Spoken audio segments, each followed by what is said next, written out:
Zubovsky. You can just say my first name. You Yeah. say Kirill. Okay. I'm just I'll simplify. I love. Thank you, brother. I appreciate it. All right. So thank you to 3, Here we 2, go. 1. Thank you for joining us on another episode of Co-Founders. And today we have amazing guest, Kirill.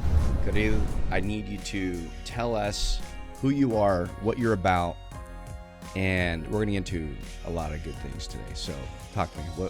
Who are you? Well, I'm a human. Let's start with that. But I'm also a dad and an entrepreneur. I've had a company a couple of years ago, and then did a bunch of different stuff, and now I'm on to another company. Our first company was the one that I did with my wife. Okay. And thus, this show. Right. But outside of that, I'm just a very curious person, and I love working on stuff that's interesting to me, and that's why I really have a hard time working for somebody else, because there's just so much to work on your own that whenever I see something, I want to do that. Very cool. Awesome. So what is the current venture today? What are you doing? Current venture is called Smash Notes, which is a place where you can summarize podcasts.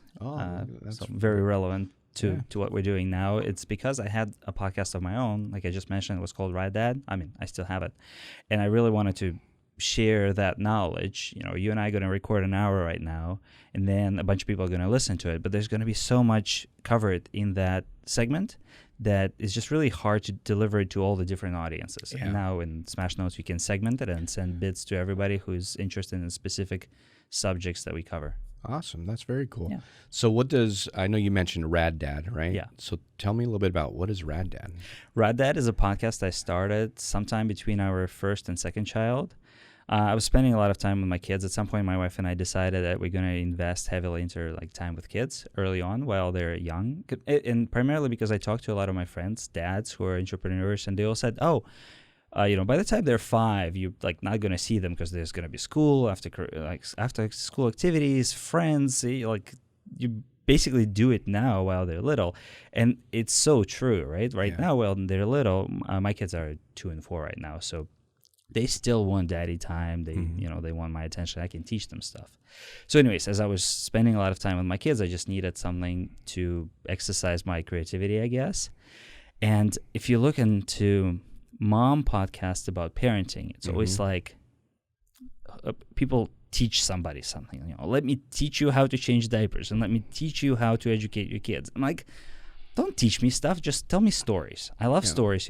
If something is relevant, I learn that. So I figured I'll start a podcast where I can talk to other dads and share their stories. And it's probably not going to be relevant to 80% of the people because we're so different.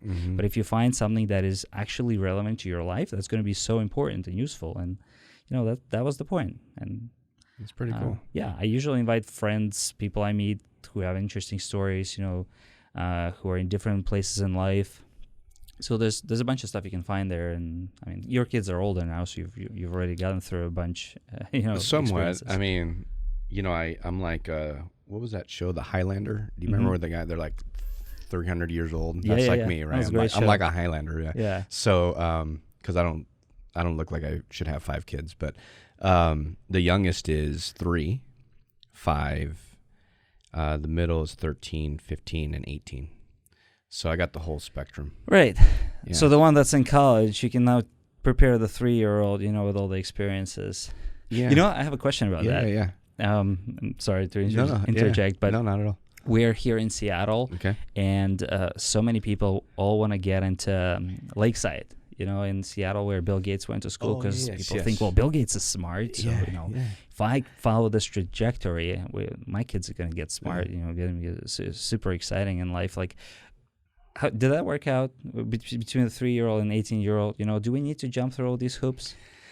What we're so when we moved here, that was with my previous wife. So I'm going to give you some background. So I was raised in Vegas, moved out here in 2008 after the crash, and moved up with the 2 older ones, right? Because that was from my previous marriage. The middle one is my stepdaughter. She's from my current marriage, and then we have 2 little ones. So when we moved, interestingly enough, we moved to Bellevue, and we've been in Bellevue ever since. Our kids were like a year and a half behind in curriculum from Vegas to here. That's how bad the Vegas school system was. So they had to do a lot of catching up. So we've seen what like kind of bad is already. So we're very like we're not chasing any kind of like other school system or get into this school or that school. Fortunately, you know, we live in the Bellevue High School kind of zone, and Bellevue High School is, you know, now that the older kids are going there, I think it's a pretty good school.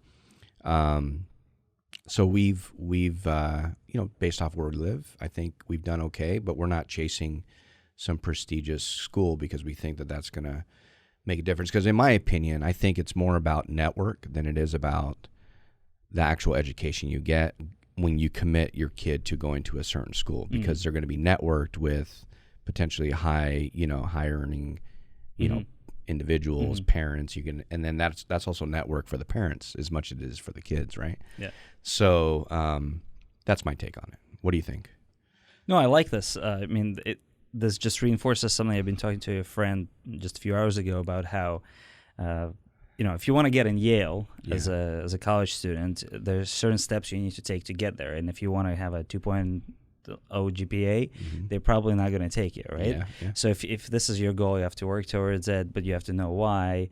And but there's so many other paths. So I that's what I mean. Like having a 3-year-old and an 18-year-old, you get this entire spectrum. So I like now, interestingly enough, so the 18-year-old is now prepping. She's deciding between Oregon or to become a duck. She might become a husky. We don't know yet, right? So there's this internal conflict there with her.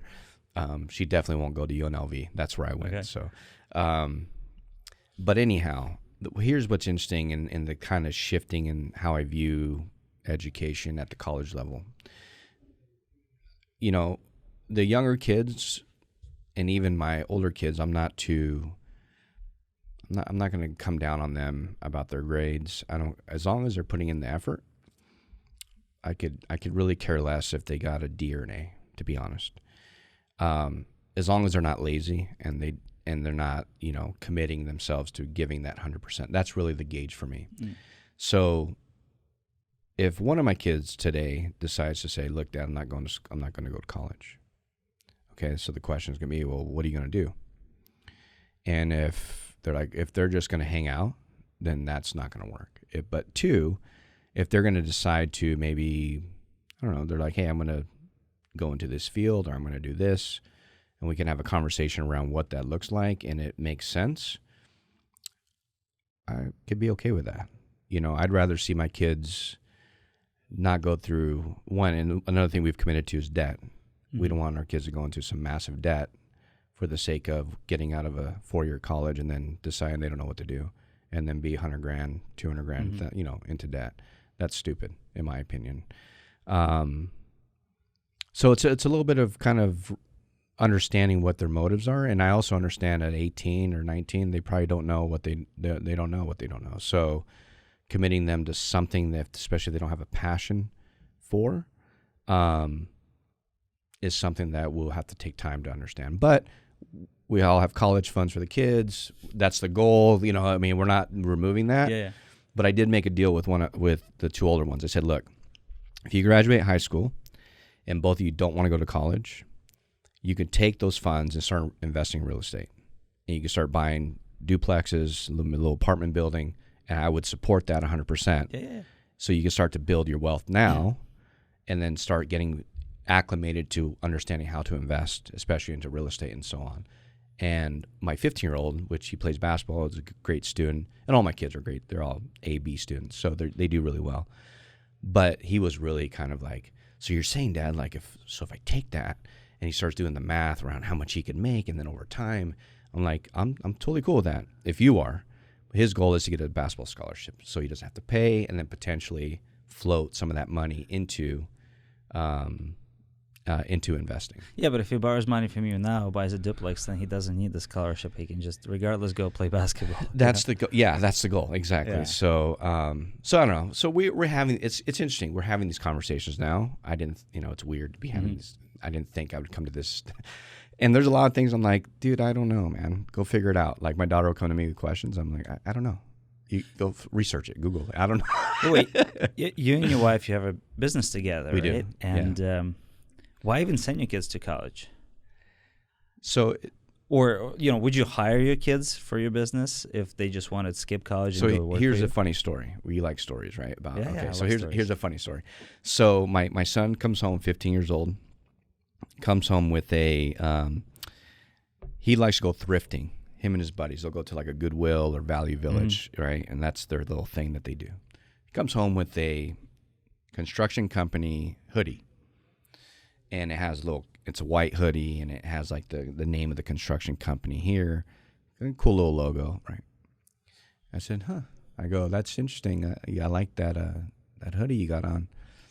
I said, so he's like, yeah, I got it for, I was like, here's what's interesting. So here we have a company that we own, and it's supporting you, and it's actually feeding you right now. And we have hoodies, and yet you've never worn a hoodie for the company that's literally supporting you, and I'm really curious as to why. Why you're not willing to put on Moncord gear. Yeah. And oh, Dad, well, I go and jokingly I say, it's fine. Look, the two little ones, we're going to go ahead and exit you out of the will, and it's fine. And then they'll have a decision to make one day too, and then if they don't want to decide to kind of support the business, then they can get X'd out too, and we'll give away everything else. Oh no, Dad, I'll wear it. Don't worry. So it became a joke between me and the older kids, because till this day they've never worn any of our merch ever, but yet they're wearing all these random companies, and not even literally like a company that they have no association with. So it's kind of funny. But well, maybe there's a good hack in there. You can drop off a box of merch at Goodwill. I love that. That is good. That's good. That's actually a good hack. Or just go around That's town, the optimizing tip for Redmond, today. Seattle, Bellevue, just next thing you know, all the cool kids are wearing it. And then your kids are like, I should get a hoodie like that. And you're like, sorry, limited edition. Yeah. That's awesome. I love that. I love that.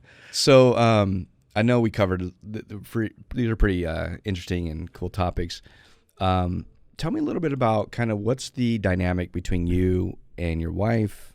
I know you said you ran a business earlier on, and then what happened? Like, how did you not decide to keep be in business together? Well, that was a venture funded business, and it's very different from like a traditional business, because the idea behind venture business is that you want to grow it, 10,000x. And over 3 years, we couldn't figure out a way to achieve that. I mean, it was great to do it with your partner. On the other hand, and I think we started, we were just engaged at the time. And here's the funny thing. You tell venture capitalists that you're doing something with your significant other, they just like walk away, basically. Really? Why is that? Because they know it's difficult. They know it's introduces a different dynamic. And for me personally, I think when you're making decisions, you're going to prioritize your wife over the business, 99% of the time, because you're a family. And so that's probably the hardest part.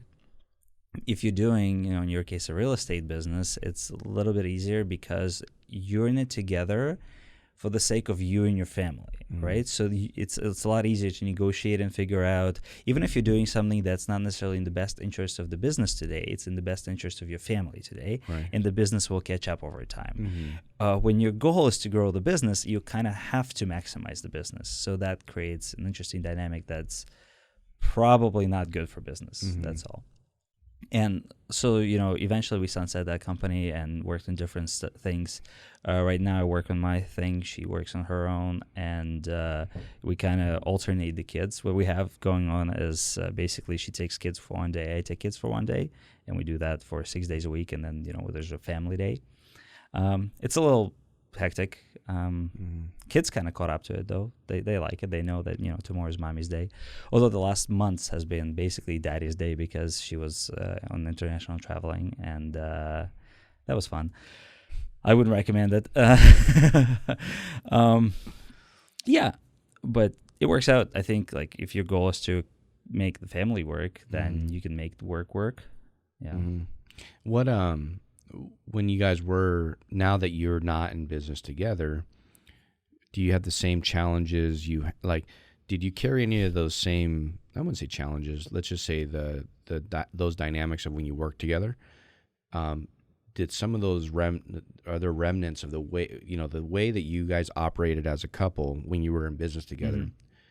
did you take any of those same dynamics, and did they carry over to now that you're not in business together, the way you interact with her, what does that look like because it changes, right? There is that dynamic when you're in business with your spouse that you separate your lane, you work, this is what we do together. This is what I do, this is what you do. Let's not talk about business on this day. Let's, all these little rules and hard lines that you set. Does that carry over after you're not in business together? I'll answer it a bit differently because Okay. I think what's important for me, if you are in business together, you have to have clear separation of authority over or ownership over, areas of business. Mm-hmm. So, coding, marketing, what have you, sales, you have to own a channel and kind of be responsible for that and not have your significant other try to interfere with that. Mm-hmm. This way you'll be able to give better feedback on her side and vice versa. So kind of transitioning to now where she works on her own business and I'm on my own, I think it's a lot easier for us both to look at each other's business and look at it independently and just give feedback that may not necessarily be the most friendly feedback. I mean, you should give feedback and empathize with the person working in a company, but you can also be very honest about it and direct.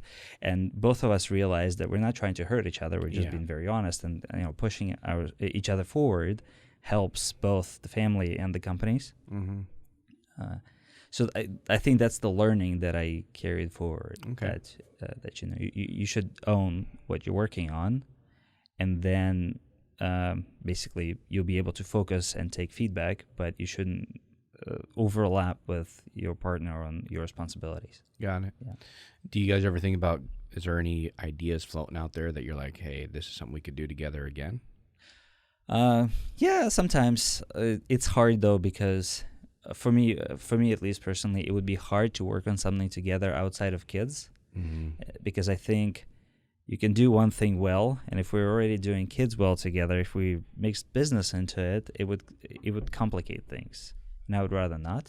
When you say with kids, would you expand on that a little bit? Well, as in, I think you have to consciously work at making a family work. Got it. Right? Okay. And that's a full-time job, even if you're not approaching it as a job. Every Yeah. time you make decisions, you do something together. Even daily things like cooking and cleaning, it's silly, but you have to share those and you have to focus on those. So that becomes, in a sense, of a job that you're doing together. And that's almost enough. Mm-hmm. Yeah, that's interesting. It's like, why add another thing into the mix when that itself is, I mean, one, it's high priority, and two, it takes a lot of time. Yeah.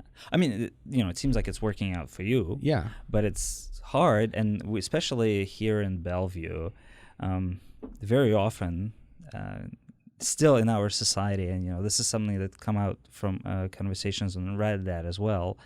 It's still very male-dominant society, and very often a lot of responsibilities are pushed on moms, Mm-hmm. right? And that's unfair. Yeah. Because being an involved dad, I can see just how hard some things are. Not necessarily even hard, like they might not be mentally hard, Mm-hmm. but try chasing your kids around for a day. You've got 5. Yeah. Like those things have unlimited energy, and you're only getting older.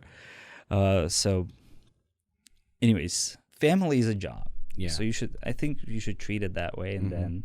But how, for you guys, how is that working out? That you're in Mm-hmm. business together and Yeah. 5 kids, and different marriages too, right? So there's a lot of. Oh yeah, complicated it's dynamic definitely, we there. cover all the bases. Yeah, Yeah. it's everything.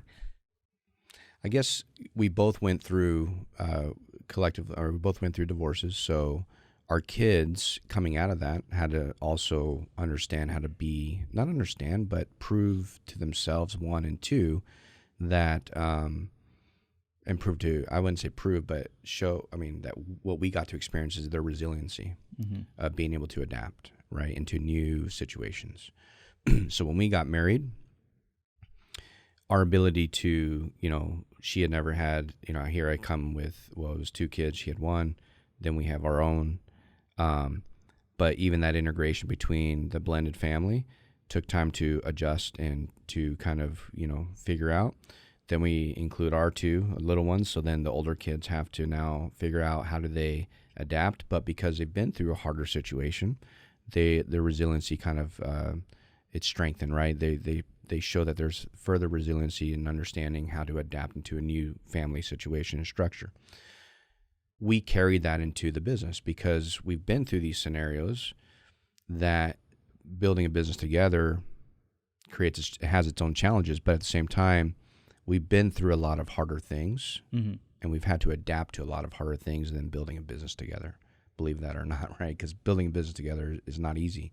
But the family, home front, and development of that far outweighs anything you could actually develop with. Because a business, you can just shut it down, and that's it. It's over. Right. This doesn't go away. It continues. So I think going through those, those things in life that we had to go through,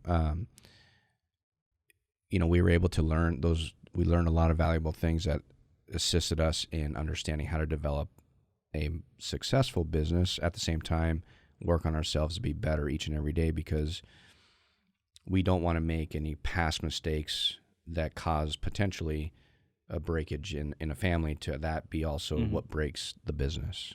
And that's communication a lot of times, right? I mean, we just talked about that in a previous episode with a couple, and the topic was communication and how important effective communication is to actually strengthening the marriage, strengthening the business, and so on. So that's definitely something that we're, prioritizing, is how do we become better communicators. And so that's a long-winded answer, but the answer to that question is probably, I could probably go on for a couple hours on breaking it down that much further. But I'm curious, do you get to the point where you fight, or? Surprisingly enough, it's weird because we don't fight as much as, I don't know. I came out of another relationship, not to say I'm not gonna, but it was a little bit more, it was like hot oil and water, right?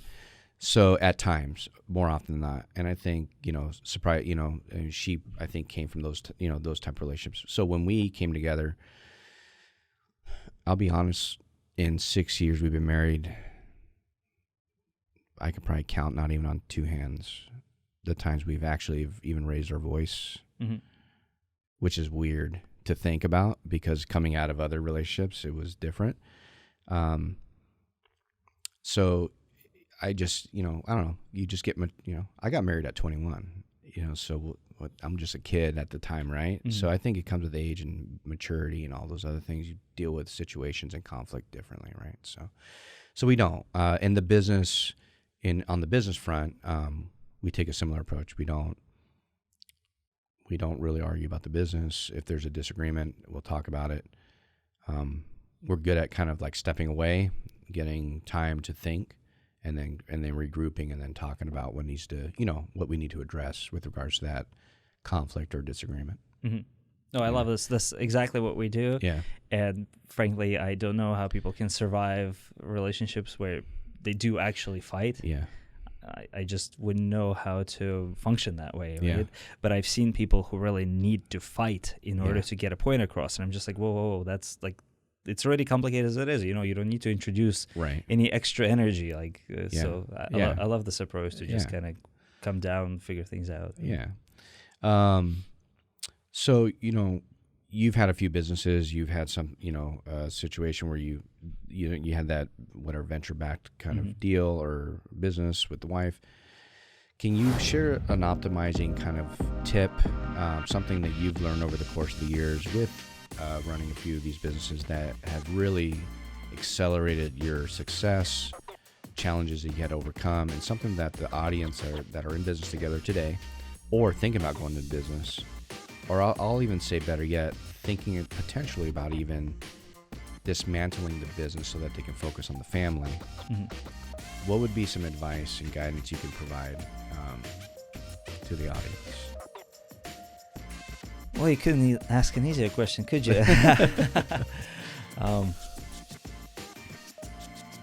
mean, I think the important part is to respect your partner and to realize that you're in it together, and so you have to work on it together. There's no point at hurting each other. I think very often, especially if you're a type A person who always wants to win, even if you don't want to admit it. And I was, I was at my kid's preschool, I think when she was 3, of the older ones at some point, and they're doing some kind of exercise, and I basically encouraged her, but the teacher goes, whoa, we don't encourage competition here. And I was like, what do you mean?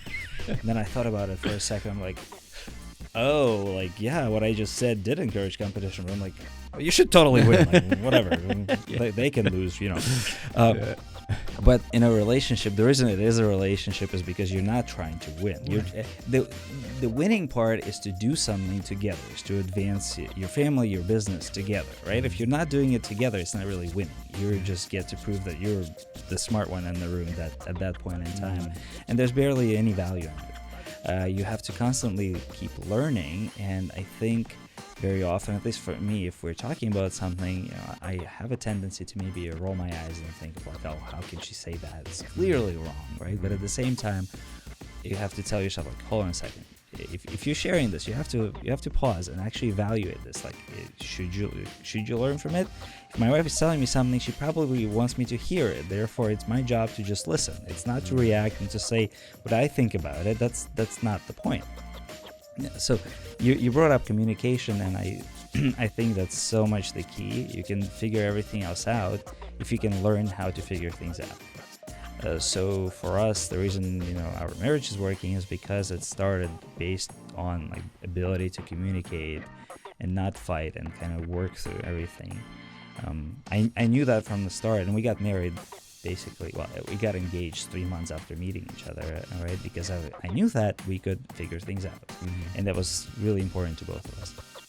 And for all the folks who are going to be in business together, I think that's also important. Like, you have to realize why you're going in business together, probably, right? And to make sure it's for all the right reasons, because you really don't have to. Yeah, it's fun. I think if it sounds like fun, you probably shouldn't do it. Because there's, regardless of the business, there are going to be times when it's not going to be fun. Exactly. Right? So if you can help each other grow a business, you should be in a business together. But otherwise, you just go work on your separate businesses. That's fine too. Or find a way, maybe if you can't do it 100% together, maybe find a way to help each other without being in it together. I think that's also important. Like, there's a lot of options, and you should really know what you want. Yeah, that's good.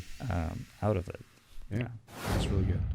Well, I know we're about to wrap up our time. I definitely want to get on to your podcast. Is it still Rad Dad? Is It's that the still one? Rad Dad, Okay. yes. It's raddadpodcast.com. If you're open if you to hearing some good stories, I got a lot of war stories. Yeah. And, we can do like 3 hours in the war stories. I'm on game. Yeah. I love it.